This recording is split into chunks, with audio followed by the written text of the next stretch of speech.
இன்னும் ரொம்ப மோசமாக இருக்கும்ல நம்ம நிலைமை. இல்லை சார், நான் அயோக்கியத்தனத்தை மீன் பண்ணி சொல்லலை, ஜென்ரலாக சொல்கிறேன். ஒரு ரிலேஷன்ஷிப் தேவைன்னு நினச்சா சில விஷயங்கள் நம்மளே சாலிடாக நம்ம வந்து ஸ்டாப் பண்ணுவோம்.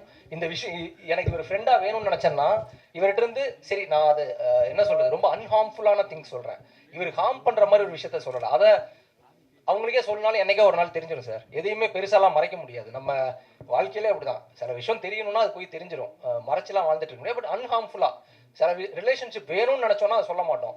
பப்ளிக்காக எல்லாருக்கும் தெரிற மாதிரி ஒரு விஷயம் பண்ணுறோன்னு பண்ணாலே அந்த கதாபாத்திரத்துல அவங்க வந்து சில பிரச்சனைகள் கோத்ரூ பண்றாங்க. ஸோ ஒரு ஆக்டரோட வேலையே வந்து அந்த ஒரு பாத்திரமா அதுக்கு உயிர் கொடுக்கறது தான். ஸோ நான் அதை அவ்வளோதான் அப்படிதான் பார்க்குறேன்னு தவிர நான் அதை ப்ரமோட்டோ பண்ணல. நான் ஒரு டீ டோட்டலர் அவ்வளோதான் நான் சொல்ல வரேன். அந்த கேரக்டருக்கு ஜஸ்டிஸ் பண்ணணும். என்னோட நடிப்புக்கு ஒரு தீனி மாதிரி தான் அந்த படம். எனக்கு வயிறு ஃபுல்லாக இருக்குது இந்த படம் நடிச்சது.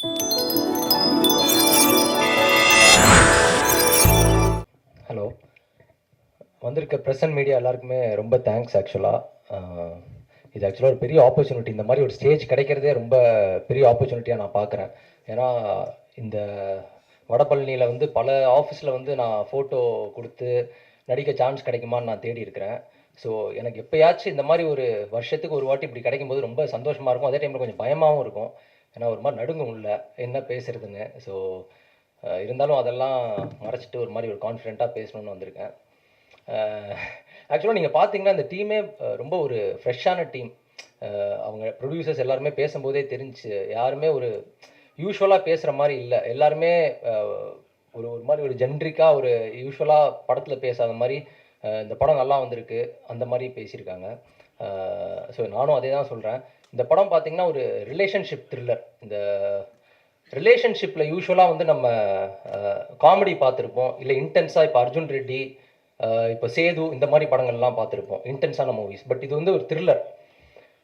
நல்லா பார்த்தீங்கன்னா ரிலேஷன்ஷிப்னாலே ஒரு த்ரில்லர் தான். நம்ம ஏதோ ஒரு ரிலேஷன்ஷிப்பில் லைஃப்பில் ஏதோ ஒரு பாயிண்டில் இருந்திருப்போம், லவ் பண்ணியிருப்போம், இல்லை ஏதோ ஒரு கல்யாணம் ஆகிருக்கும். ஸோ நம்ம அந்த மாதிரி ரிலேஷன்ஷிப்பில் இருக்கும்போது ஏதோ ஒரு விஷயம் வந்து நம்ம பார்ட்னர்கிட்ட இருந்து கண்டிப்பாக மறைச்சிருப்போம். அது எல்லாருமே கண்டிப்பாக ஒரு பாயிண்டில் பண்ணியிருப்போம். ஏன்னா இங்கே யாருமே ரொம்ப நல்லவரும் கிடையாது, ரொம்ப கெட்டவரும் கிடையாது. ஸோ ஏதோ ஒரு பாயிண்டில் ஏதோ ஒரு விஷயத்த மறைச்சிருப்போம். அது அவங்க நல்லதுக்காகவும் இருக்கலாம், நம்ம நல்லதுக்காகவும் இருக்கலாம். ஸோ அப்படி மறைக்கும் போது அந்த ஒரு திக்குன்னு ஒரு மொமெண்ட் இருக்கும். ஐயோ இது இப்படி கண்டுபிடி, நம்ம ஃபோன் எடுத்து பார்த்துருவாங்களோ, இல்லை இந்த மெசேஜை படிச்சிருவாங்களோ, இந்த மாதிரி ஒரு பயம் இருந்துக்கிட்டே இருக்கும். ஸோ அதுதான் அந்த த்ரில்லிங். ஸோ இந்த ரிலேஷன்ஷிப்பில் இருக்க த்ரில்லர் வந்து என்னதான் மர்டர் மிஸ்ட்ரி இல்லை வேறு எந்த மாதிரி படத்துலையுமே வராது. அது வந்து இது ஃபஸ்ட்டு ஒரு நியூ கைண்ட் இந்த படம். ஏன்னா ரிலேஷன்ஷிப்பில் இருக்கிற ஒரு த்ரில்லிங் மொமெண்ட்ஸை வந்து பற்றி பேசியிருக்காங்க. நம்மளே பார்ப்போம், இப்போ இந்த மெசேஜை யாராவது பார்த்துட்டா அவ்வளோதான், நம்ம லைஃபே காலின்ற மாதிரிலாம் இருக்கும். ஸோ அதை மாதிரி ஒரு விஷயம் தான் இந்த படம் ஆரம்பிக்குது. எப்படி ஒரு ஹஸ்பண்ட், நீங்கள் ட்ரெய்லர் பார்த்துருப்பீங்க, எப்படி ஒரு ஹஸ்பண்ட்டை வந்து அவங்க ஒய்ஃப் வந்து ஒரு விஷயத்த சொல்கிறதுக்கு கஷ்டப்பட்டு ஒரு இடத்துக்கு போவாங்க. ஸோ அங்கே என்ன நடக்குதுன்றது தான் கதை.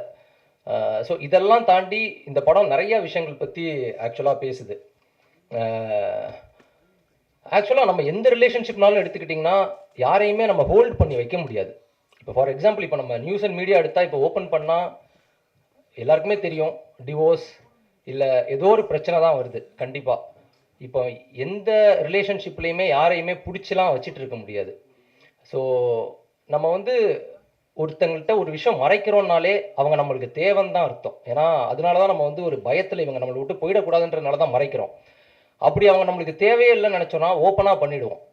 அது யாருக்கு என்ன தெரிஞ்சாலும் பரவாயில்ல. அது கல்யாணம் ஆகியிருந்தாலும், இப்போ ஒரு ஹஸ்பண்ட் அண்ட் ஒய்ஃப் இருக்காங்க, அந்த ஒய்ஃபுக்கு தெரிஞ்சால் பரவாயில்ல, நான் என்னன்னாலும் பண்ணுவேன்னு நினச்சா அந்த ரிலேஷன்ஷிப் மேலே அவங்களுக்கு அக்கறையே இல்லைன்னு அர்த்தம். So that's all.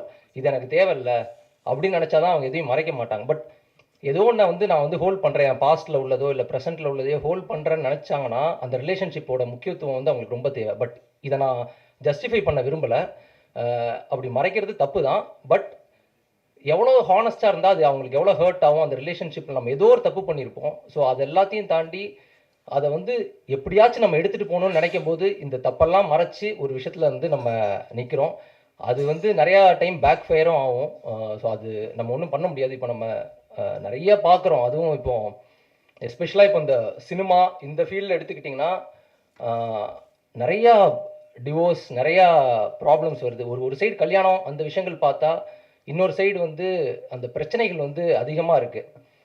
அது எனக்கு புரியுது. ஏன்னா வந்து இப்போ இந்த சினிமா ஃபீல்டு வந்து ரொம்ப ஒரு ஒரு ஒரு சேலஞ்சிங்கான ஃபீல்டு. இப்போ ஏன்னா நான் வந்தேன்னா, நான் இப்போ இங்கே வரும்போது என்ன ஏதுன்னே தெரியாமல் ரொம்ப ஒரு ஒரு பிளைண்டாக தான் வந்தேன். அதனால தான் இங்கே வரவே முடிஞ்சுச்சு. நம்ம ரொம்ப யோசிச்சா இந்த ஃபீல்டில் வரவே முடியாது. அந்த கஷ்டம் ரொம்பவே அதிகம். இப்போ மென்டல் ஹெல்த்ன்னு ஒண்ணு சொல்லுவாங்க. நான் அத பத்தியும் கண்டிப்பா பேசணும். இத நான் கொஞ்சம் இன்டர்வியூஸ்லயும் பேசியிருந்தேன். பட் மென்டல் ஹெல்த் வந்து நம்மளுக்கு ரொம்ப முக்கியம். அதுவும் இந்த ப்ரொஃபஷன பொறுத்தவரைக்கும் நம்மளுக்கு வேலைன்றது டெய்லிலாம் இருக்காது. இப்போ நான் மேபி இப்போ ஃபார் எக்ஸாம்பிள் இப்போ என்ன எடுத்துக்கிட்டிங்கன்னா, நான் ஒரு 2 வருஷத்துக்கு முன்னாடி இந்த ஸ்டூடியோஸ் கிட்ட வந்தேன். பிரசாத்துக்கு ஒரு அதுக்கப்புறம் 2 இயர்ஸ் ஆயிருக்கு எனக்கு இங்க வரத்துக்கு. ஆனா நான் படம் நடிச்சது ஒரு 1 1/2 இயர்ஸ் முன்னாடி. ஸோ நீங்க பார்த்தீங்கன்னா, ஒரு வருஷத்துல ஒரு 50 நாள் தான் நம்மளுக்கு வேலையே இருக்குது. அ நான் ரொம்ப பிஸியான ஆர்டிஸ்ட்ட பத்தி சொல்லல. கொஞ்சம் அப்கமிங்ல இருக்கிறவங்க, இல்ல ஒரு ப்ரொஃபஷனலா பண்றவங்களுக்குலாம் ஒரு 50, 60 நாள் தான் வேலை இருக்கும். இல்ல பெரிய ஸ்டார்ஸ்ன்னு பார்த்தீங்கனாலும், இப்போ விஜய் சார், அஜித் சார் மாரி ஸ்டார்ஸ் பார்த்தீங்கனாலும், அவங்க ஒரு படம் நடிப்பாங்க வருஷத்துக்கு. அவங்களுக்கு ஒரு 120 நாள் தான் வேலை இருக்கும். மேக்ஸிமம் 100 நாள் இருக்கும். மீதி 200, 300 நாள் நம்ம வீட்ல சும்மா தான் இருக்கணும்.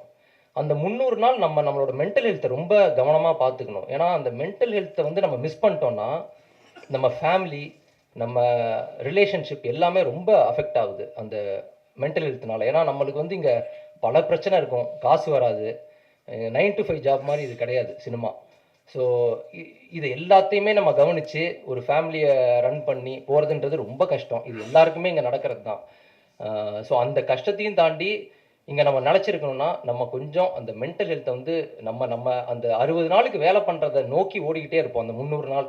இது சொல்றது வேணா ரொம்ப ஈஸியா இருக்கலாம். ஆனா சொல்ற அளவுக்கு ஈஸி கிடையாது. இப்போ நம்ம இப்போ ஒருத்தரோட ஒரு ஒரு சைட பார்ப்போம். லைக் அவங்க ஏதோ தப்பு பண்ணிட்டாங்க. இல்ல அந்த தப்புலேருந்து அவங்க அ ஏதோ ஒண்ணு நடக்குது அப்படின்றத ஒரு சைடு பார்ப்போம். பட் நம்ம இன்னொருத்தரோட சைடையும் பார்க்கணும். ஏன்னா, இப்போ ஒரு எம்பத்தின்ற விஷயம் வந்து நான் இப்போ ரீசெண்டா ரொம்ப முக்கியம்னு நினைக்கிறேன். நம்மளோட நம்மளோட பீஸ்க்காக. ஏன்னா, நம்ம இன்னொருத்தரோட இப்போ ஒருத்தர் வந்து ஏதோ ஒரு தப்பு பண்ணிட்டாருன்னா, அந்த தப்ப மட்டுமே சொல்லாம, அவரு ஏன் பண்ணாரு? என்ன எதனால நடந்திருக்கும்? இப்போ ஃபார் எக்ஸாம்பிள் இப்போ என்ன வச்சே சொல்றேனே, இப்போ நான் ஒரு படத்துல போயிட்டு ஃபுல்லா ஆடிஷன்லாம் பண்ணி செலக்ட் ஆயிட்டேன்னு வச்சுக்கோங்க. திடீர்னு வந்து அந்த படம் வந்து இல்லன்னு சொல்லுவாங்க ஃபோன் பண்ணி.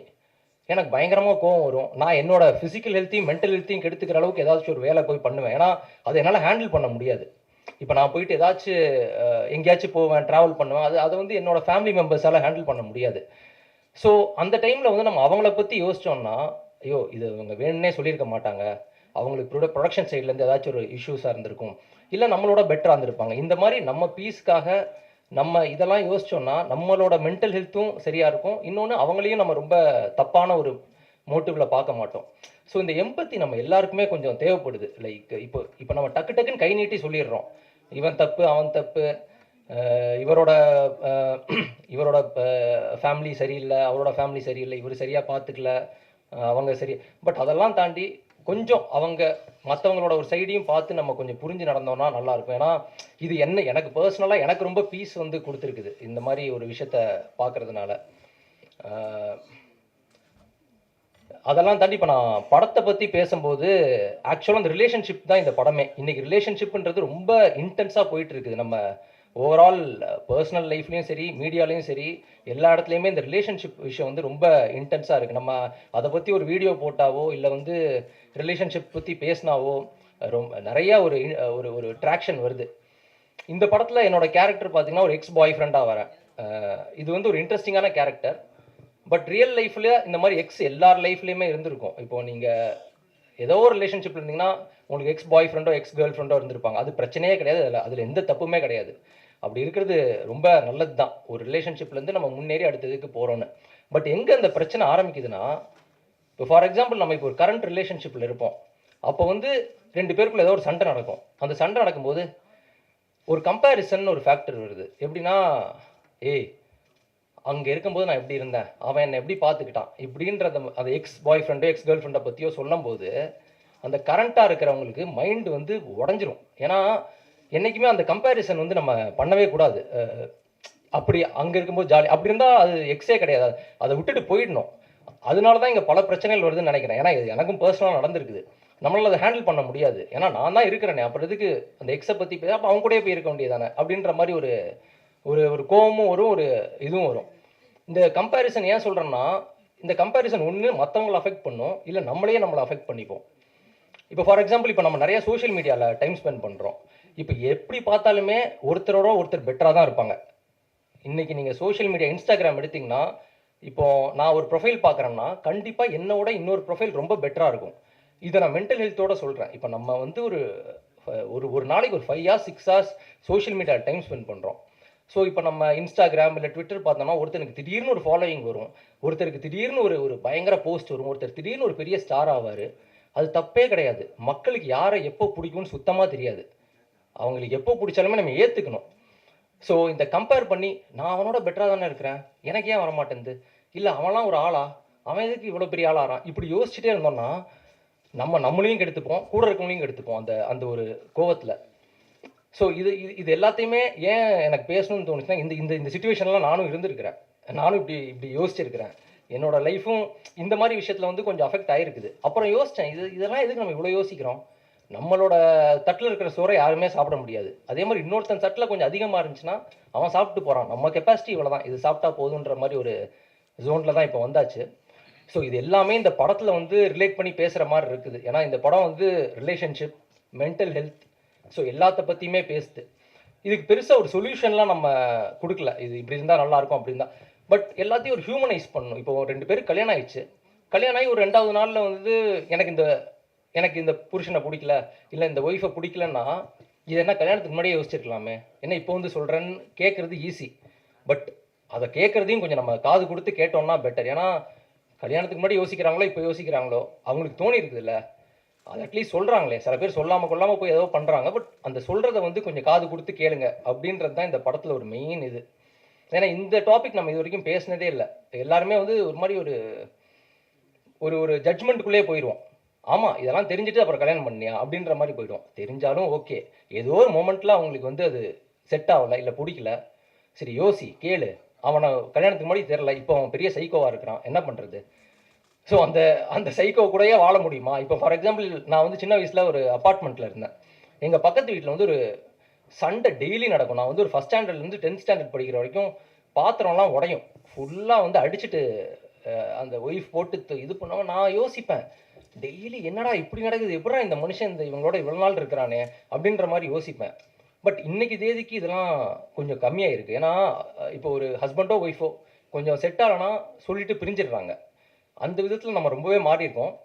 பட் இருந்தாலும் இந்த விஷயங்கள்லாம் கொஞ்சம் கொஞ்சமாக நம்மளும் கொஞ்சம் புரிஞ்சுக்கிட்டு இதை வந்து கொஞ்சம் ஹியூமனைஸ் பண்ணால் நல்லது அப்படின்றது எனக்கு தோணுது. இதை தாண்டி இப்போ நம்ம பேஷன் அப்படின்னு இருக்கும்போது நம்ம அதை நோக்கி கொஞ்சம் ஓடிட்டே இருந்தோம்னா இது எல்லாமே மறந்துடும்னு தோணுது.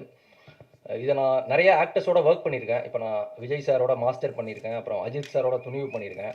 அந்த டைம் நிறையா பர்சனலாக பேசியிருக்காங்க. ஸோ அவங்க ரொம்ப ஒரு ஹியூமனாக இருக்காங்க. ஒரு நம்ம வந்து அவங்கள வந்து அவங்க பண்ணுற எல்லாமே வந்து நம்ம வந்து ஒரு வேறு மாதிரி நம்ம வந்து அவங்களும் சாதாரண மனுஷங்கன்றது எனக்கு வந்து அப்போ தான் புரிஞ்சுச்சு. ஏன்னா நானுமே அப்படி தான் பார்த்தேன். எங்கள் அப்பா வந்து மிகப்பெரிய ஒரு Ajith sir fan. First day first show Attahasam படத்துக்குலாம் கணபதி ராம் தியேட்டர்லாம் அந்த கதவை உடச்சிட்டு போயிருக்கோம். அப்படி பார்த்தவரை வந்து நம்ம நேரில் பார்க்கும்போது இல்லை பேசும்போது அவங்களும் நம்மளை மாதிரி ஒரு சாதாரண மனுஷங்க தான், அவங்களுக்கும் நம்மளை மாதிரி சாதாரண ஆசைகள்லாம் இருக்குது, ரொம்ப சாதாரணமான ஒரு பழக்கங்கள்லாம் இருக்குது. இது எல்லாமே எனக்கு அங்கே பழகும்போது தான் புரிஞ்சிச்சு.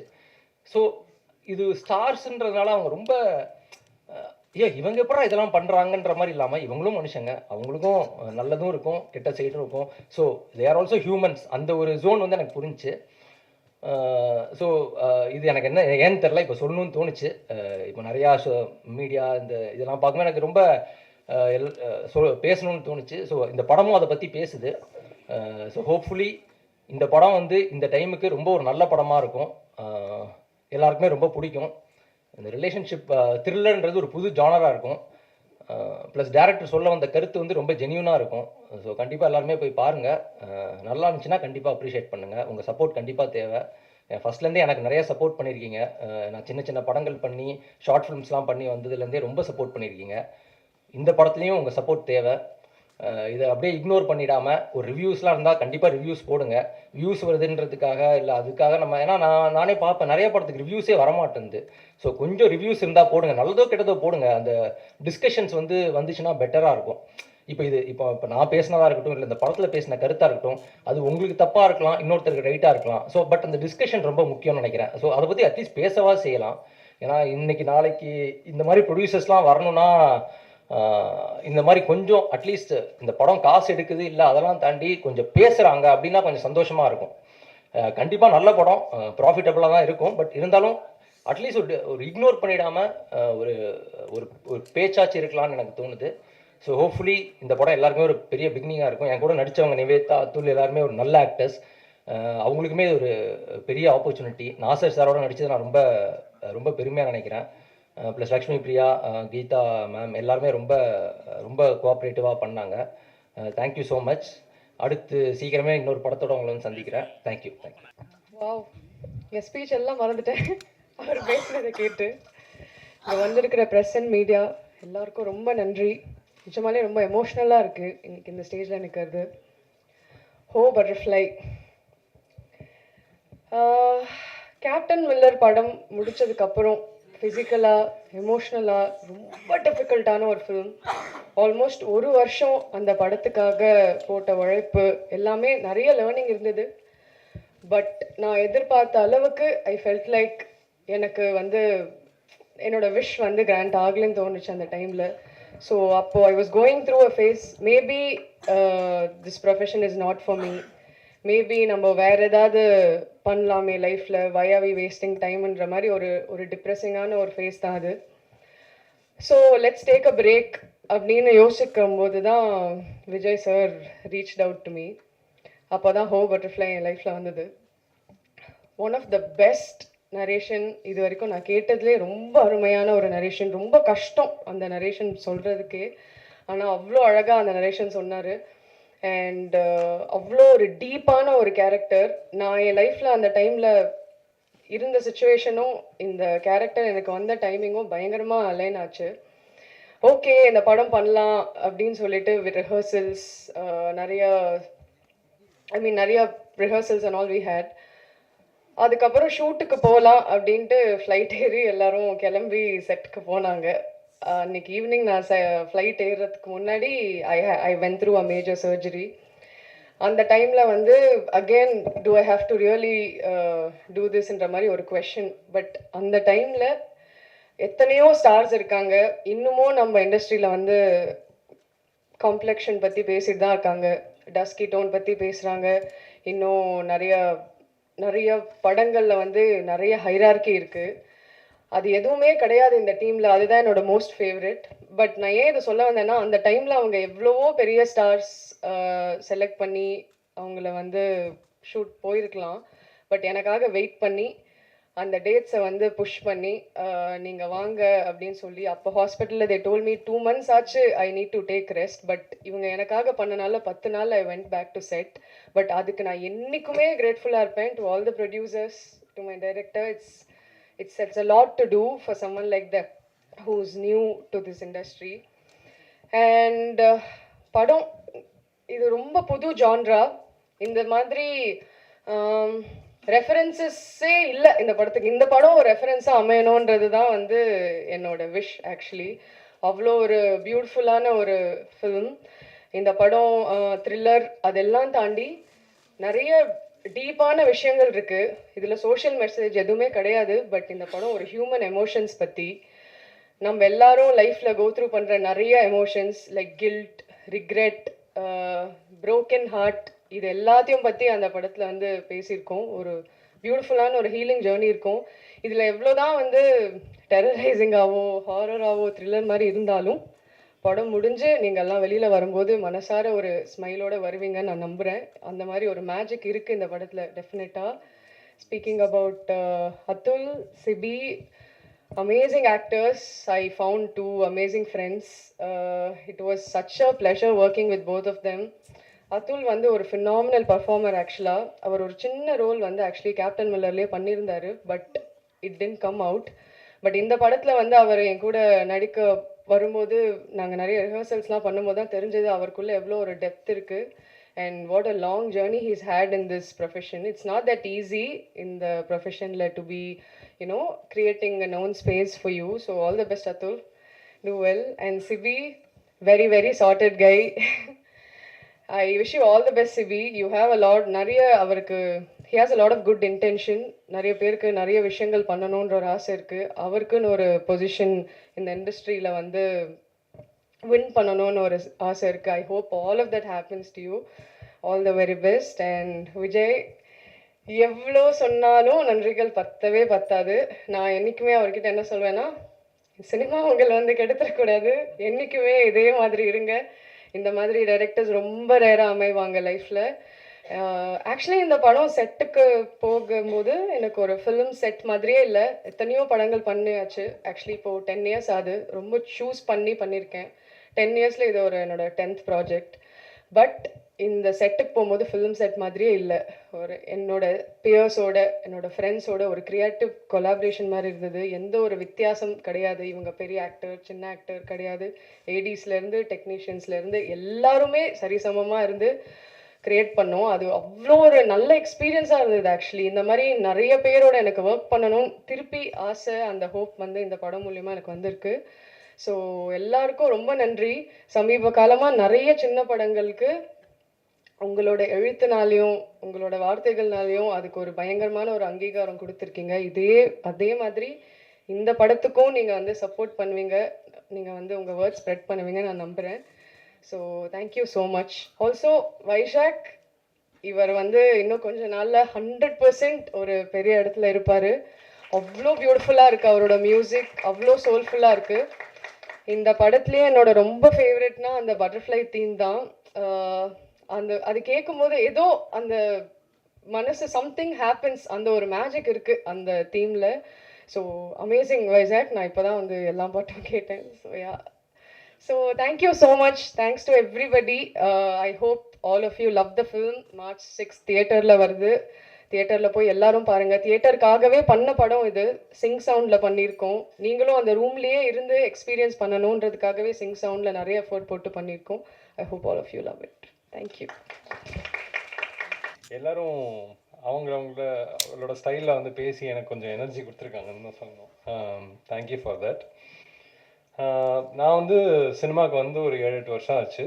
அதுக்கு முன்னாடி நான் ஃபைனான்ஸ் துறையில் ஒரு 12 வருஷம் இருந்தேன். சினிமாவுக்கு வந்ததுக்கான மெயின் காரணம் வந்து சின்ன வயசுலேருந்தே அஃப்கோர்ஸ் ஒரு ஈடுபாடு உண்டு. அதுக்கு முக்கியமான காரணங்கள் என் அம்மா அப்பா இங்கே உட்காந்துருக்காங்க.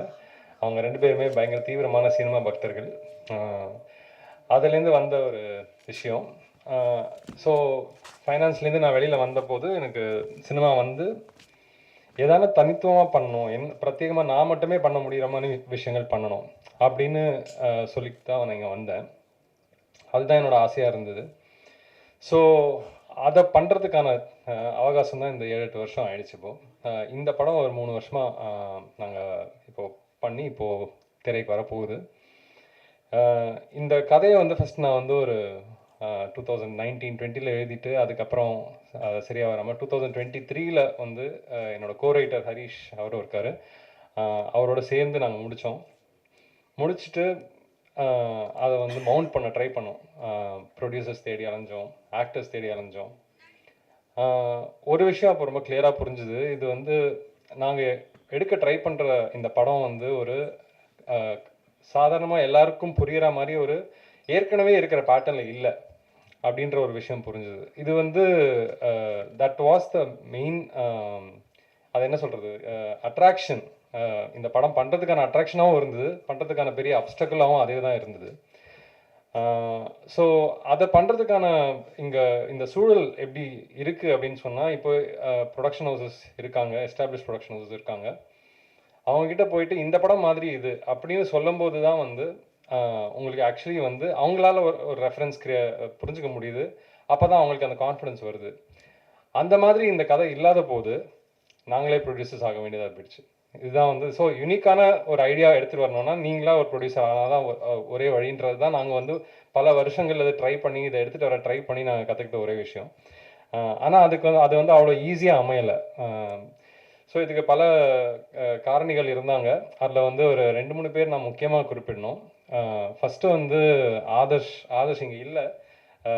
அதான் நாங்கள் எவ்வளோ சின்ன படம்னா எங்களோட எக்ஸிக்யூட்டிவ் ப்ரொடியூசர் இப்போ ஒரு வேலையில் இருக்கார். அதனால் இன்றைக்கி அவருக்கு வந்து வேலை இருக்கிறதுனால அவரால் வர முடியல. அதனால அவர் வந்து 2019லேருந்து 2024 வரைக்கும் இந்த படத்துக்காக என்னோட ட்ராவல் பண்ணார்.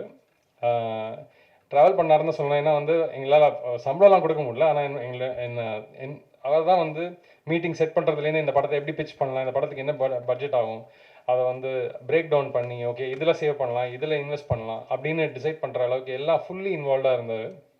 2024 நாங்கள் வந்து ப்ரொடக்ஷன் ஆரம்பித்த அப்புறம் தான் அவர் வந்து ஃபார்மலாக எக்ஸிக்யூட்டிவ் ப்ரொடியூசராக உள்ளே வந்தார். அதுக்கப்புறம் ரெண்டாவதாக நான் குறிப்பிட வேண்டிய முக்கியமான ஆள் வந்து வெங்கி இங்கே உட்காந்துருக்காரு. அவர் இப்போ ப்ரொடியூசர் ஆக்கிட்டோம் நாங்கள் அவரை.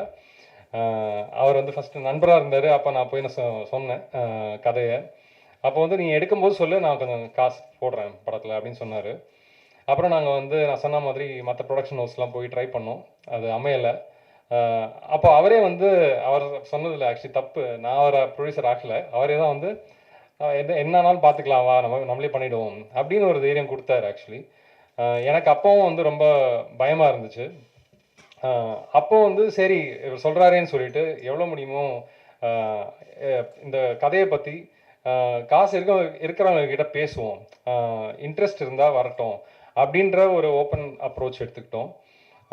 அப்படி எடுத்துக்கும்போது ஃபஸ்ட்டு வந்து ஜோஸ்னு ஒரு ஃப்ரெண்டு, அவர் இந்த படத்தில் ரொம்ப காசு போடலை. ஆக்சுவலி ரொம்ப ஒரு சின்ன தொகை தான் போட்டார். ஆனால் அவர் இந்த ஸ்கிரிப்ட் படிச்சுட்டு எனக்கு இந்த ஸ்கிரிப்டை வந்து படமாக பார்க்கணுன்னு ரொம்ப ஆசையாக இருக்குது, நான் வந்து இதில் கொஞ்சம் ஒரு தொகையை போடுறேன், நீங்கள் வந்து மற்றவங்க கிட்ட கேளுங்க அப்படின்னு ஒரு கான்ஃபிடன்ஸ் கொடுத்தாரு. ஸோ வெங்கிக்கு அப்புறம் அவர் வந்து உள்ளே வந்தார். இந்த மாதிரி சின்னதாக உள்ளே வரும்பொழுது தான் அந்த தைரியம் வந்துச்சு. அண்ட் அப்போது ஒன்று ரியலைஸ் பண்ணுறோம்ல, இப்போ சினிமாங்கிறது வந்து ஊர் கூடி இழுக்கிற தேர் தான் அது. நான் தனியாக வந்து யாராலையுமே எதையும் செஞ்சிட முடியாது சினிமாவில். அந்த மாதிரி ஒவ்வொருத்தராக தான் வந்து சேர்ந்தாங்க இந்த ப்ராசஸில். அப்போது வந்து கண்டினியூஸாக நாங்கள் வந்து சினிமாவில் இன்வெஸ்ட் பண்ண இன்ட்ரெஸ்ட் இருக்கிறவங்கக்கிட்ட நாங்கள் போயிட்டு இந்த ஸ்கிரிப்டை கொடுத்து, இந்த ஸ்கிரிப்டை படிங்க, இந்த ஸ்கிரிப்டில் உங்களுக்கு இன்ட்ரெஸ்ட் இருந்தால் நீங்கள் உள்ளே வாங்க, எல்லாரும் மாதிரியும் நீங்களும் ஒரு ரிட்டர்ன் எடுத்துகிட்டு போவீங்க, அது வந்து எந்த கேரண்டிஸும் கிடையாது அப்படின்ற ஒரு ஓப்பன் கான்வர்சேஷனோட தான் நாங்கள் வந்து அப்ரோச் பண்ணோம். அப்படி உள்ளே வந்தவங்கள ஃபஸ்ட்டு வந்து ஆனந்த் வந்தார். ஆனந்த் வந்து அவர் இந்த மொழி கிடையாது, அவருக்கும் எனக்கும் வந்து நான் ரொம்ப ஒரு ஆவரேஜாக தான் ஹிந்தி பேசுவேன். அதை வச்சுட்டு தான் வந்து இந்த கதையை பற்றி அவர்கிட்ட சொன்னேன். அவரோட பையன் இங்கே இருக்கார். ஆக்சுவலி அவர் அப்புறம் இந்த ஸ்கிரிப்ட் படிச்சுட்டு அவர் வந்து அப்பா கிட்ட நல்லா இருக்கு அப்படின்னு சொல்லி ஒரு கான்ஃபிடென்ஸ் அவருக்கு வந்துச்சு. அதுக்கப்புறம் அவர் உள்ளே வந்தார். அதாவது அவருக்கு தெரியவே தெரியாத ஒரு மொழியில் வந்து இந்த ஐடியா இன்ட்ரெஸ்டிங்காக இருக்குது. ஏன்னா நான் இங்கிலீஷ்லேயும் ஸ்கிரிப்ட் வச்சுருந்தேன், டயலாக்ஸ்லாம் இங்கிலீஷில் வச்சு ஒரு ஸ்கிரிப்ட் வச்சுருந்தேன். அதை படிச்சுட்டு அவர் இன்ட்ரெஸ்டிங்காக இருக்குன்னு சொல்லிட்டு உள்ளே வந்தார். அப்புறம் நிஷான்னு ஒரு கோ ப்ரொடியூசர் இருக்காங்க, பாலம்பூர் டாக்கீஸ், நீங்கள் பார்த்துருப்பீங்க. அவங்க வந்து ஏற்கனவே ஒரு ஷார்ட் ஃபிலிம் எடுத்திருந்தாங்க, ஃபிலிம்ஸில் வந்து ப்ரொடியூஸ் பண்ணலாம் அப்படின்ற தாட்டில் இருந்தாங்க. அப்போ நாங்கள் போயிட்டு எங்கள் ஏற்கனவே வந்து இவ்வளோ ஃபண்டிங் நாங்கள் லைன் அப் பண்ணிட்டோம், பாக்கி வந்து இவ்வளோ பார்த்துட்டு இருக்கோம், நீங்கள் வந்தீங்கன்னா சேர்ந்து இந்த தேரை இழுப்போம் அப்படின்னு சொல்லி தான் அவங்கக்கிட்ட போனோம். அவங்க உள்ளே வந்தாங்க. ஸோ இப்படி ஒவ்வொருத்தராக வந்து உள்ளே வந்து அப்படி தான் இந்த ப்ராஜெக்ட் அமைஞ்சுது. இது யாருமே வந்து அதாவது ஃப்ரெண்ட்ஸ் ஃபேமிலிலாம் சேர்ந்து போட்டு பண்ண படமா அப்படின்னு கேட்டால் யாருமே ஃப்ரெண்ட்ஸ் ஃபேமிலிலாம் கிடையாது. இப்போ ஃப்ரெண்ட்ஸ் ஆகிட்டாங்க. பட் சேர்ந்த போது இதை எல்லாத்தையுமே வந்து சேர்த்தது வந்து அந்த ஸ்கிரிப்ட் தான். அந்த ஸ்கிரிப்ட்னால தான் வந்து நாங்கள் எல்லாம் சேர்ந்துருக்கோம். அந்த ஐடியாவோட யூனிக்னஸ் தான் வந்து லைக் முன்னாடி சொன்ன மாதிரி இந்த படத்தோட strength and it was the obstacle. But அந்த ஆப்ஸ்டக்கிளை கடந்து இந்த ப்ரொடக்ஷனை ஆரம்பித்து இந்த ப்ரொடக்ஷனை வந்து நாங்கள் முடித்தோம். இந்த ப்ராசஸில் நெக்ஸ்ட்டு வந்து சேர்ந்தவங்க மெயினாக வந்து ஆக்டர்ஸ். ஸோ ஆக்டர்ஸ் சொல்லும்போது இந்த படத்தோட யூனிக்னஸ்னாலேயே அங்கேயும் வந்து பல ஆப்ஸ்டக்கிள்ஸ் இருந்தது. இது வந்து நம்ம இண்டஸ்ட்ரியில் வந்து இன்னும் கூட ஒரு ஃபீமேல் ப்ராட்டகனிஸ்ட் வச்சு ஒரு படம் எடுக்கிறது அவ்வளோ சுலபமான விஷயம் கிடையாது. அது வந்து ஒரு மேல் ஆக்டர்கிட்ட போய் பிச் பண்ணும்போது அவ்வளோ ஈஸியாக அவங்க ஒத்துக்கிறது கிடையாது. ஏன்னா வந்து at the end of the day அவங்க ஏற்கனவே இருக்கிற அந்த மைண்ட் செட்டில் பார்க்குறவங்க நிறைய பேர் இருக்காங்க இன்னும். அப்படி அந்த சுச்சுவேஷனில் வந்து இந்த ஸ்கிரிப்டோட ஸ்ட்ரென்த்தில் நான் அப்படி பார்க்கல. நான் ஆக்சுவலி வந்து இந்த 3 கேரக்டர்ஸோட ஒரு ட்ரையாங்கிளாக தான் இந்த படத்தை பார்த்தேன். ஆனால் அதில் மெயின் ப்ராடக்னிஸ்ட் வந்து ஃபீமேல் தான். அப்படி இருக்கிற அந்த சுச்சுவேஷனில் வந்து நான் போய் சிபி அத்துல் அவங்கக்கிட்ட இதை கொடுக்கும்போது அவங்க அந்த ஸ்கிரிப்டில் இருந்த வேல்யூ தான் பார்த்தாங்க. அவங்க வந்து இதை வந்து நம்மளோட ரோல் குறைஞ்சிருமோ அப்படின்னு எதுவுமே பார்க்கல. And they found the script interesting and came on board. அதுக்கு ரொம்ப தேங்க்ஸ். அதுக்கப்புறம் வந்து நான் அஃப்கோர்ஸ் நிவேதிதா வந்து நான் சொல்லியே ஆகணும். இது வந்து அகெயின் அதாவது இங்கே இருக்கிற ஆக்டர்ஸில் வந்து ஃபஸ்ட்டு இந்த படம் சிங்க் சவுண்டில் பண்ணுறதா இருந்தோம். முதல்லேருந்தே அது வந்து ஸ்டார்டிங்லேருந்தே அது ஒரு பிளானாக இருந்தது. அப்படி இருக்கும்போது தமிழ் பேசுகிற ஹீரோயின் தான் வந்து இதில் காஸ்ட் பண்ண முடியுன்ற கன்ஸ்ட்ரெயின்ட்டும் இருந்துச்சு. ஆனால் அதுதான் அதோட வேல்யூவும் கூட. அப்படி இருக்கும்பொழுது ஒரு நல்ல பர்ஃபார்மராக இருக்கணும், தமிழ் பேசணும், இந்த கேரக்டருக்கு பொருந்தி போகணும், அந்த ஏஜுக்கு பொருந்தி போகணும். அப்படிங்கும்போது நிவேதா வந்து நாங்கள் மற்ற படங்களை பார்த்து we really wanted to get her on board. நான் அந்த நரேஷன் எப்படி போகணும்னு நான் கொஞ்சம் டென்ஷனாக தான் இருந்தேன். அவங்க இப்போ அதுதான் பெஸ்ட் நரேஷன் சொல்கிறாங்க. எனக்கு அப்படி அப்போ அந்த மொமெண்ட்டில் அப்படி தோணல. But it was great. அந்த moment she came on board. அப்படியே எங்களுக்கு, ஏன்னா அது வரைக்கும் நாங்கள் நிறைய பேர்கிட்ட போய் பிச் பண்ணி அது ஒரு பெரிய ப்ராசஸாக போய் எங்களால் ஆக்சுவலி வந்து ஒரு லீட் ஃபீமேலை வந்து கண்டுபிடிக்கவே முடியல அந்த பாயிண்ட் வரைக்கும். It was so good to have Nivedhitha on board at that point. எனக்கு இன்னும் நல்லா ஞாபகம் இருக்குது. அதுக்கப்புறம் முக்கியமாக வந்து நான் தேங்க்ஸ் சொல்ல வேண்டியது நாசர் சாருக்கு. நாசர் சார் வந்து இன்சிடென்டலி என்னோட மாமாவும் அவரும் செங்கல்பட்டில் ஒரே ஸ்கூலில் படித்தவங்க. அந்த ஒரே ஒரு கனெக்ஷன் தான் இருந்துச்சு. ஸோ அதனால் என் மாமா கிட்டே எப்படியாவது எனக்கு ஒரு மீட்டிங் மட்டும் வாங்கி கொடுங்கன்னு சொன்னேன்னா அவர் வந்து செட் பண்ணி கொடுத்தாரு. நான் போனேன். ஐ திங்க் நாசர் சார் வந்து அவரோட டேட்ஸ் உங்களுக்குலாம் தெரிஞ்சிருக்கோம். அவர் ரொம்ப பிஸியான ஆர்டிஸ்ட், எல்லா லாங்குவேஜ்லேயும் நடிச்சிட்டு இருக்காரு. ஸோ அவருக்கு ஐ திங்க் இந்த படம் வந்து சரி கேட்டுட்டு ஓகே நான் பார்க்கலாம்ப்பா அப்படின்னு சொல்லிட்டு விட்டுறலாம் தான் நினச்சிருந்தாருன்னு நினைக்கிறேன். பட் தேங்க்ஃபுல்லி அன்னைக்கு வந்து ஏதோ ஒரு மேஜிக் நடந்துச்சு. அன்னைக்கு தான் என்னை பொறுத்த வரைக்கும் நான் என்னோட பெஸ்ட் நரேஷன் கொடுத்தேன் அந்த 5 மினிட்ஸில். அதில் வந்து அவருக்கு ஏதோ ஒன்று பிடிச்சி போச்சு அந்த ஐடியாவை பற்றி. அந்த கேரக்டரும் ரொம்ப இன்ட்ரெஸ்டிங்கான கேரக்டர் அவர் ப்ளே பண்ணியிருக்கிறது. நான் அஃப்கோர்ஸ் நம்ம எல்லாரும் நாசர் சாரை பார்த்துருக்கோம். பட் ஒரு ரொம்ப க்யூட்டான ஒரு பர்ஃபார்மன்ஸ் பண்ணியிருக்காரு இந்த படத்தில். ஆக்சுவலி ரொம்ப ஃப்ரெஷ்ஷாக நாசர் சாரை வந்து இந்த படத்தில் பார்த்ததுக்கு I am very very glad that has happened in my film. அதுக்கான கிரெடிட் வந்து எல்லாமே அவரது தான் ஆக்சுவலி. ஏன்னா அது ஸ்கிரிப்டில் இருந்ததை விட ஒரு பல மடங்கு வந்து அவர் வந்து அதை உயர்த்திட்டார். அவரோட பர்ஃபார்மன்ஸ் வச்சு அவர் லாட் ஆஃப் எலிமெண்ட்ஸ் அவர் வந்து ஸ்பாட்டில் அவர் கொண்டு வந்தார். அவர் இந்த படத்தில் வந்து ஒரு பெரிய பிளெஸ்ஸிங்காக பார்க்குறேன். அதுக்கப்புறம் லக்ஷ்மி பிரியாவோட கேரக்டர் பற்றி சொல்லி ஆகணும். லக்ஷ்மி பிரியா வந்து இந்த படத்தில் வந்து ஒரு சன்னியாசியை ரோல் பண்ணுறாங்க. அது வந்து ரொம்ப, அதாவது வந்து ஒரு ஹீரோயினாக நடிக்கிறவங்க வந்து ஒரு சப்போர்ட்டிங் கேரக்டர் பண்ணணும், அது ஒரு சன்னியாசி அப்படின்னு சொல்லும் போது இம்மீடியட்டாக நிறைய பேருக்கு அந்த ரிலக்டன்ஸ் இருந்திருக்கும், அது பண்ணணுமா வேணாமா அப்படின்றது. ஆனால் வந்து எனக்கு வந்து அந்த கேரக்டர் வந்து இந்த ஸ்கிரிப்ட்குள்ளே வந்த பிறகு தான் இந்த ஸ்கிரிப்டே கம்ப்ளீட் ஆச்சு. ஸோ நான் அதை அவங்ககிட்ட சொல்லி அவங்களுக்கு அது புரிஞ்ச போது அவங்க உள்ளே வந்தாங்க. அண்ட் இதை வந்து நான் இப்போது இன்டர்வியூஸும் சொல்லிட்டு இருக்கேன். நம்ம தமிழ் சினிமாவில் எவ்வளோ கேங்ஸ்டர் பார்க்குறோம், ஆனால் ரியல் லைஃப்பில் கேங்ஸ்டர்லாம் பார்த்ததே கிடையாது நம்ம. ஆனால் ரியல் லைஃப்பில் எவ்வளோ சன்னியாசிகள் பார்க்குறோம். திருவண்ணாமலையில் ஒரு தெருவில் இருக்கிற சன்னியாசிகளோட நம்ம தமிழ் சினிமாவில் கேங்ஸ்டர்ஸ் அதிகமாக பார்த்துருக்கோம் ஆக்சுவலி. ஆனால் சினிமாவில் இந்த மாதிரி கேரக்டர் ரியலாக போர்ட்ரேயான சன்னியாசி கேரக்டர்ஸ் வந்தது கிடையாது. ஸோ அந்த மாதிரி ஒரு கேரக்டர் ரொம்ப இம்பார்ட்டண்ட்டான கேரக்டர் ப்ளே பண்ணியிருக்காங்க. I am very grateful to Lakshmi Priya for playing it. அதுக்கப்புறம் கடைசியாக கீதா கலசம். இந்த 3 சீனியர் ஆக்டர்ஸும் வந்து இந்த 3 யங் ஆக்டர்ஸை காம்ப்ளிமெண்ட் பண்ணுற மாதிரி அமைஞ்சது ஸ்கிரிப்டில். கீதா கலாசம் கிட்ட போய் நான் இந்த ஒரு சோடாபுட்டி கிழவின்னு ஒரு ரோல் பண்ணியிருக்காங்க இந்த படத்தில். அது 2 சீன் தான், it's a cameo, but it's very very important அந்த படத்தில். அவங்கக்கிட்ட போய் நான் சொல்லும்போது எல்லா படத்துலையும் நான் அம்மாவை தான் நடிச்சிட்ருக்கேன், இந்த படத்தில் வந்து எனக்கு டிஃப்ரெண்ட்டாக இருக்குது, ரொம்ப இன்ட்ரெஸ்டிங்காக இருக்குது, நான் பண்ணுறேன் அப்படின்னு சொன்னாங்க. I am very thankful to her also for doing it. So இவங்க எல்லாரும் வந்து இப்போது அந்த தேரை இழுக்க அவங்களும் வந்து சேர்ந்தாங்க. இது அதுக்கப்புறம் நாங்கள் வந்து அஃப்கோர்ஸ் இந்த technical team was one of the best. I mean நான் வந்து every single department, whether it is music or sound design, sound mixing, whether it is VFX, எங்களோட படத்தில் ஒரு பட்டர்ஃப்ளை இருக்குது. அந்த பட்டர்ஃப்ளை நீங்கள் பார்த்துருப்பீங்க. That is fully animated butterfly. அந்த பட்டர்ஃப்ளை வந்து ஒரு பேர் வச்ச கேரக்டராக வருது படத்தில். அதுவும் I mean it is very very important. அதனால தான் படம் பேர் ஓ பட்டர்ஃப்ளைன்னு வச்சுருக்கோம். அந்த அளவுக்கு இம்பார்ட்டண்ட்டான ஒரு கேரக்டர். ஸோ அதனால் விஎஃப்எக்ஸ் ரொம்பவே நேர்த்தியாக பண்ண வேண்டிய கட்டாயம் இருந்தது. அது வந்து ரொம்பவே நல்லா பண்ணி கொடுத்துருக்காங்க இந்த VFX team, Ashwin and his team. Very very thankful for that. And then the most important, I feel the soul of the film is the music. Vaishak.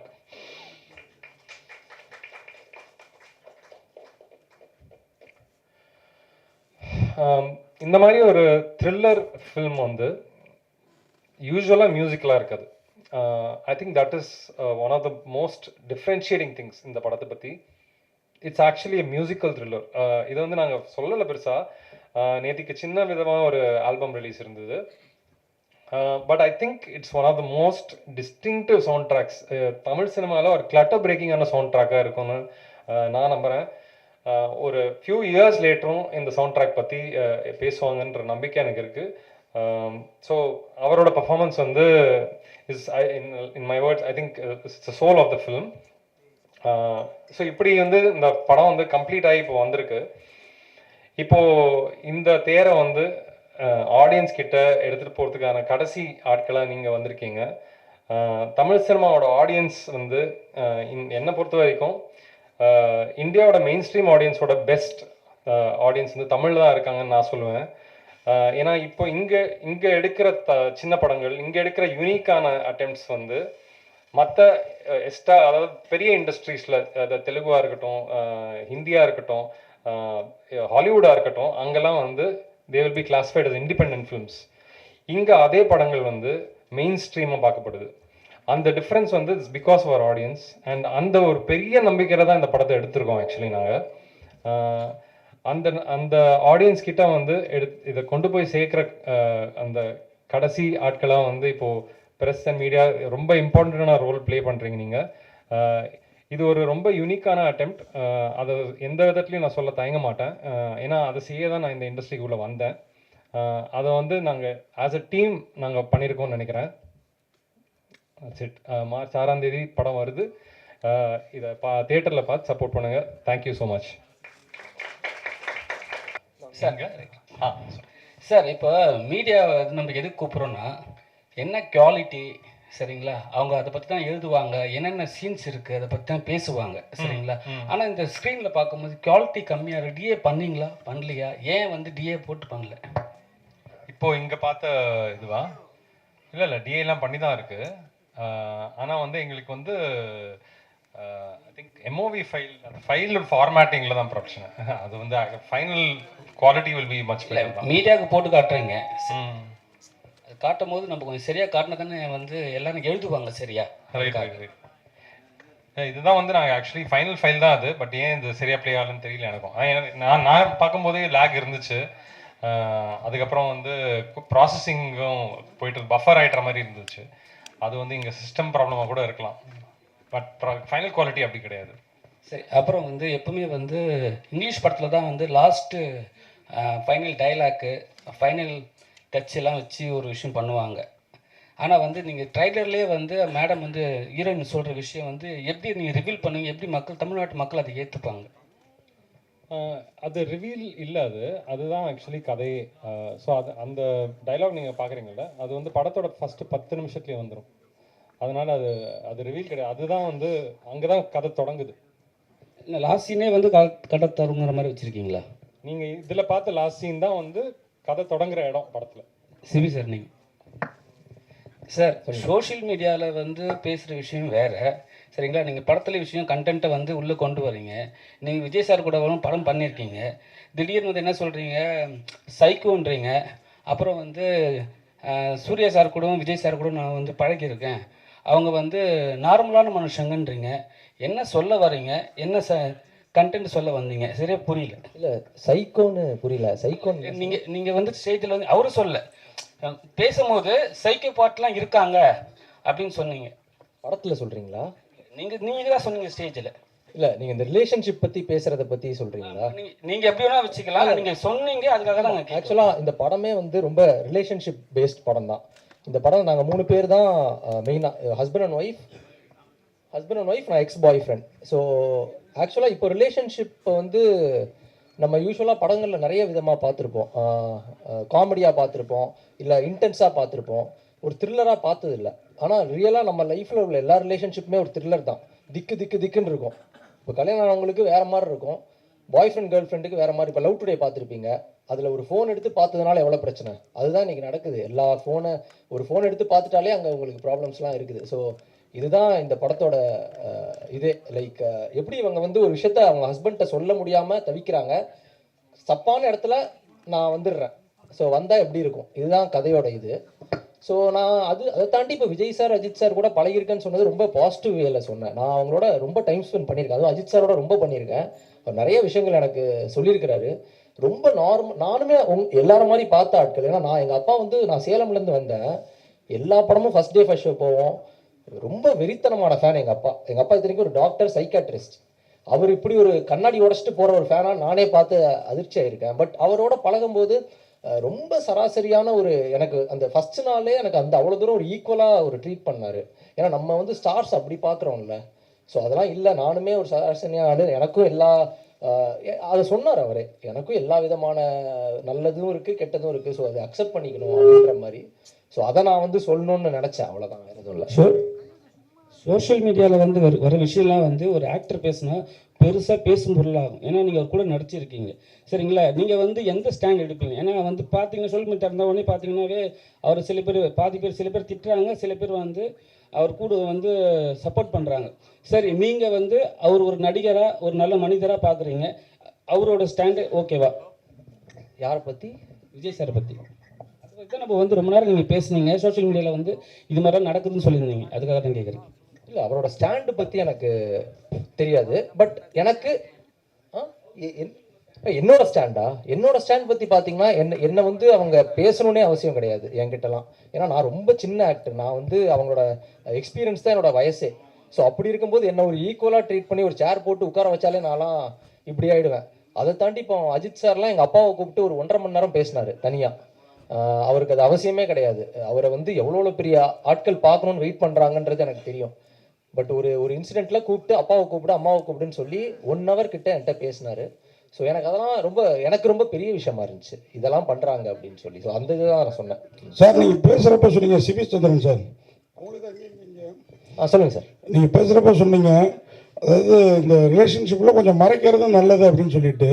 ஆனால் மறைக்கிறது தப்பு தானே, அவங்கள ஒருத்தவங்க நம்பியிருப்பாங்க, அவங்கள்ட்ட மறைக்கிறது வந்து ரொம்ப தப்பு தானே. என்னை பொறுத்த வரைக்கும் காதலி வச்சிருக்கிறத மனைவிக்கிட்டையும் மனைவி இருக்கிறத காதலிக்கிட்டையும் சொல்கிறது சரின்னு நினைக்கிறேன். ஆனால் இந்த படமும் அதை வலியுறுத்தாதனால தான் அந்த பிரச்சனைகள்லாம் வரும்னு நினைக்கிறேன். நீங்கள் காதலி வச்சிருக்கிறத மனைவிக்கிட்டையும் மனைவி இருக்கிறத காதலிக்கிட்டையும் சொல்லக்கூடாதுன்னு சொல்கிறீங்க. இல்லை சார், நான் அப்படி சொல்லலை. கேக்குதா சார்? இல்லை சார், நான் அப்படி சொல்லலை. இப்போ இன்ன பாசிட்டிவ் வே சொல்கிறேன். இப்போ நம்ம யாருமே இங்கே தப்பு பண்ணாத ஒரு ஆட்களே கிடையாது சார். எல்லாருக்குமே ஏதோ ஒரு விதத்தில் ஒரு தப்பு பண்ணியிருப்போம். அதை வந்து நம்மளுக்கு மனைவி காதலின்னு சொல்ல, நம்மளோட ஃப்ரெண்டுக்கிட்டே சில விஷயம் சொன்னால் இது ரொம்ப தப்பா, இப்போ நம்ம ஃப்ரெண்டை விட்டுட்டு ஒரு இடத்துல சாப்பிட போயிருப்போம், இதை நம்ம சொன்னால் தப்பா புரிஞ்சுப்பான்னு சொல்லி சில விஷயம் மறைப்போம். அது மறைக்கிறவன் தான் லைக் ஏதோ ஒரு விஷயத்த நம்ம எல்லாத்தையும் போய் சொல்லிட்டு அவ்வளோ நல்லவங்களும் கிடையாது, அவ்வளோ கெட்டவங்களும் நம்ம நான் ரியல் லைஃப்பில் பார்த்தது இல்லை சார் அவ்வளோ நல்லவங்கள. படத்துலையும் அப்படி தான், நான் கொஞ்சம் கிரே ஷேட் தான். ஸோ ரொம்ப நல்லவனாக இருந்தால் அது கொஞ்சம் நடிக்கிற மாதிரி இருக்குது. ஸோ நான் இதுதான், நான் இப்படி தான் அப்படின்னு இருக்கிறது பெட்ரு. ஸோ அப்படி தான் இங்கே எல்லாருமே இருக்கணும், எல்லாருமே அப்படி தான் இருக்கிறாங்க. அப்படி இல்லை, நான் எல்லாத்தையும் நான் வந்து இப்போ சில விஷயங்கள் சொல்லி அதனால இப்போ அந்த ரிலேஷன்ஷிப்பே பிரேக் ஆகுற நிலைமைக்கு போகுதுன்னா அதை ஒருத்தங்க சொல்கிறாங்கன்னா அது தேவையில்லைன்னு தான் அர்த்தம். இல்லை, நீங்கள் சொல்கிறப்ப சொன்னீங்க நல்லா விழுந்தாலும் உண்மையை சொல்லிடுற ஆளுன்னு வச்சுக்கோங்களேன். ஆனால் நீங்கள் சொல்கிறப்ப சொன்னீங்க அந்த மாதிரி சொல்லக்கூடாது, அதை மறைக்கிறது, ஏன்னா அவங்க மனசு என்ன பாடுபடும் அப்படிங்கிற மாதிரி சொன்னீங்க. ஆனால் நம்ம பண்ணுற அயோக்கியத்தனத்தை அவங்களா தெரிஞ்சுக்கிறப்ப இன்னும் ரொம்ப மோசமாக இருக்கும்ல நம்ம நிலைமை. இல்லை சார், நான் அயோக்கியத்தனத்தை மீன் பண்ணி சொல்லலை, ஜென்ரலாக சொல்கிறேன். ஒரு ரிலேஷன்ஷிப் தேவைன்னு நினச்சா சில விஷயங்கள் நம்மளே சாலிடாக நம்ம வந்து ஸ்டாப் பண்ணுவோம். இந்த விஷயம் எனக்கு இவர் ஃப்ரெண்டாக வேணும்னு நினச்சேன்னா இவர்கிட்ட இருந்து சரி நான் அது என்ன சொல்கிறது ரொம்ப அன்ஹார்ம்ஃபுல்லான திங்ஸ் சொல்கிறேன், இவருக்கு ஹார்ம் பண்ணுற மாதிரி ஒரு விஷயத்த சொல்லலை. அதை அவங்களுக்கே சொன்னாலும் என்னைக்கே ஒரு நாள் தெரிஞ்சிடும் சார். எதையுமே பெருசாலாம் மறைக்க முடியாது, நம்ம வாழ்க்கையிலே அப்படிதான். சில விஷயம் தெரியணும்னா அது போய் தெரிஞ்சிடும், மறைச்செல்லாம் வாழ்ந்துட்டு இருக்க முடியாது. பட் அன்ஹார்ம்ஃபுல்லாக சில ரிலேஷன்ஷிப் வேணும்னு நினச்சோன்னா அதை சொல்ல மாட்டோம்.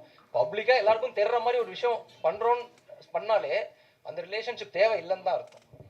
சரி, ஹீரோயின்ட்ட கொடுங்க. ஹீரோயின் மேடம், எல்லாருக்குமே இந்த ஃபுட்டு ட்ரெஸ்ஸு அவங்க எமோஷனல் எல்லாமே பர்சனல் தான். எமோஷனல் சண்டை பிரச்சனைலாம் எல்லாருக்கும் வர்றதும் ஓகே தான். இந்த படத்தில் வந்து ஒரு எமோஷனலான சீனில் தம் அடிக்க மாதிரி வருது. நாங்கள் ஜென்ஸ் தம் அடித்தாலே ரொம்ப பாதிப்பு அப்படிங்கும். இந்த மாதிரி எல்லாரும் டென்ஷனில் தம் அடித்தா நாடு என்னதுக்காகும்? அடிக்கக்கூடாது தான், ஆனால் அது ஒரு கதாபாத்திரம், ரியாலிட்டி இல்லை. ஸோ அந்த கதாபாத்திரத்தில் அவங்க வந்து சில பிரச்சனைகள் கோத்ரூ பண்ணுறாங்க. ஸோ ஒரு ஆக்டரோட வேலையே வந்து அந்த ஒரு பாத்திரமா அதுக்கு உயிர் கொடுக்கறது தான். ஸோ நான் அதை அவ்வளோதான் அப்படி தான் பார்க்குறேன்னு தவிர நான் அதை ப்ரமோட்டோ பண்ணல. நான் ஒரு டீ டோட்டலர் அவ்வளோதான் நான் சொல்ல வரேன். அந்த கேரக்டருக்கு ஜஸ்டிஸ் பண்ணணும். என்னோட நடிப்புக்கு ஒரு தீனி மாதிரி தான் அந்த படம். எனக்கு வயிறு ஃபுல்லாக இருக்குது இந்த படம் நடித்தது, அவ்வளோதான். இந்த படம் பார்க்குற லவ்வர்ஸ் ஓகே, ஒரு ஹஸ்பண்டு எக்ஸ் லவ்வர்லாம் இந்த படம் பார்த்தா படம் முடிஞ்சு வெளியே வரும்போது என்ன மெசேஜ் எடுத்துகிட்டு போவாங்க? இல்லை, என்ன மெசேஜ் அப்படின்றது கிடையாது. இது சோஷியல் மெசேஜோ அந்த மாதிரி இல்லை. இப்போ ஒரு 3 பேர் வந்து ஒரு இக்கட்டான ஒரு சுச்சுவேஷனில் மாட்டியிருக்காங்க. அந்த சுச்சுவேஷன்லேருந்து வெளியில் வரத்துக்கு நடுவில் ஒரு டைம் இருக்கு இல்லையா, அதில் நம்ம நிறைய கோத்ரூ பண்ணுவோம் எமோஷ்னலாக. அந்த எமோஷன்ஸை பற்றி தான் இந்த படம், இந்த ஜேர்னி. இது எல்லார் வாழ்க்கையிலையும் அப்படியே சும்மா நடக்கிற விஷயம் கிடையாது, நடக்கவும் கூடாது. அந்த மாதிரி நடக்கக்கூடாது. பட் அந்த மாதிரி நடக்கும்போது எப்படி அவங்க அதுலேருந்து வெளியில் மீண்டு வராங்க, அது ஒரு ஹீலிங் ஜேர்னியாக தான் நான் பார்க்குறேன். ஆனால் வெளியில் வரும்போது எக்ஸ் பாய் ஃப்ரெண்டாக தான் சரி, ஹஸ்பண்டாக இருந்தால் சொல்லி அவங்க சந்தோஷமாக தான் வெளியில் வருவாங்களே தவிர இது யாருக்கும் ஹர்ட்ஃபுல்லாக இருக்காது. சார் டைரக்டர் சார், ஓ பட்டர்ஃப்ளை அப்படின்னு டைட்டில் வச்சுருக்கீங்க. இது வந்து காதலை மீன் பண்ணி எக்ஸ் லவர் எக்ஸ் பாய் ஃப்ரெண்ட் இப்படி கொண்டு வந்திருக்கீங்க கதையில். இந்த தமிழ்நாட்டு மக்களுக்கு இந்த கதை என்ன சொல்ல போகுது? இந்த இன்னைக்கு 2K கிட்ஸ், அதாவது ஜென்சி கிட்ஸுக்கு இந்த கதை வந்து எந்த அளவுக்கு போய் ரீச் ஆகும்? ஸோ இப்போ வந்து நம்ம லைஃப் வந்து நம்மளை பற்றியே தான் அப்படின்னு வந்து நம்ம இப்போ இருக்கிறவங்க, அதாவது ரொம்ப செல்ஃப் சென்ட்ரிக்கான ஒரு லைஃப் வாழ்ந்துட்டு இருக்கோம் நம்ம. 2K கிட்ஸ், ஜென்சி கிட்ஸ் எல்லாருமே தான் சொல்கிறேன் நான். அப்படி இருக்கும்போது தான் நம்ம வந்து ரொம்ப இந்த எல்லாமே நம்மனால தான் நடக்குதோ, நான் செஞ்ச தப்புனால தான் அது நடந்துச்சோ அப்படின்னு நம்ம யோசிச்சுட்டே இருக்கோம். இல்லைனா வந்து அது என்னால் தான் நடந்துச்சு அப்படின்னு பெருமை எடுத்துக்கிறோம். இந்த மாதிரி ஒரு செல்ஃப் சென்ட்ரிக்கான ஒரு லைஃப் தான் நம்ம வாழ்ந்துட்டு இருக்கோம். அதில் இருக்கும்போது அது ஒரு ட்ராப் தான் ஆக்சுவலி. அந்த ட்ராப்லேருந்து எப்படி வெளியில் வருதுங்கிறது தான் படம். அது ஐ திங்க் அதுதான் வந்து பர்சனலாக ஒவ்வொருத்தரும் இந்த எஸ்பெஷலி நீங்கள் சொன்ன ஜென்ரேஷன்லேருந்து பார்க்கும்போது அந்த மெசேஜ் தான் அவங்க எடுத்துப்பாங்கன்னு நான் நினைக்கிறேன்.